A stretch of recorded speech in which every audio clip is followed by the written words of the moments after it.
তাকে কি পুলিশ গ্রেপ্তার করবে না তার বিরুদ্ধে ৩০৭-এর ধারায় রুজু করে তাকে বিরুদ্ধে আইনি ব্যবস্থা নেওয়া হবে না?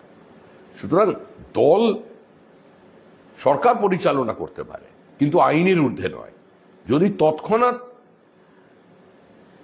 অধিকারীকে আক্রমণ করবার জন্য অখিলগিরিকে বহিষ্কৃত করা হতো, মন্ত্রিসভা থেকে সরিয়ে দেওয়া হতো এবং তার বিরুদ্ধে কোনো কঠোর ব্যবস্থা নেওয়া হতো, তাহলে বোঝা যেত এই সরকার এই ধরনের কর্মকাণ্ডকে প্রশ্রয় দেয় না। কিন্তু এটা তো চলছেই।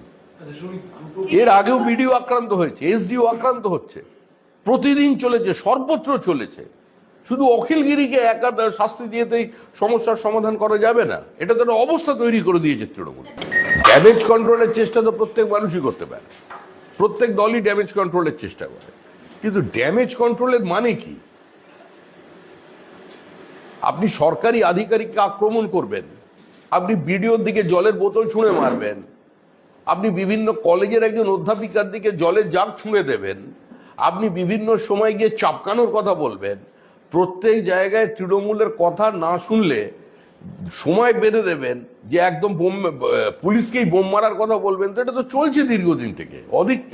এমন কি কাজ করে ফেললো আমাদের অখিলগিরি, সেটা তো বোঝা যাচ্ছে না।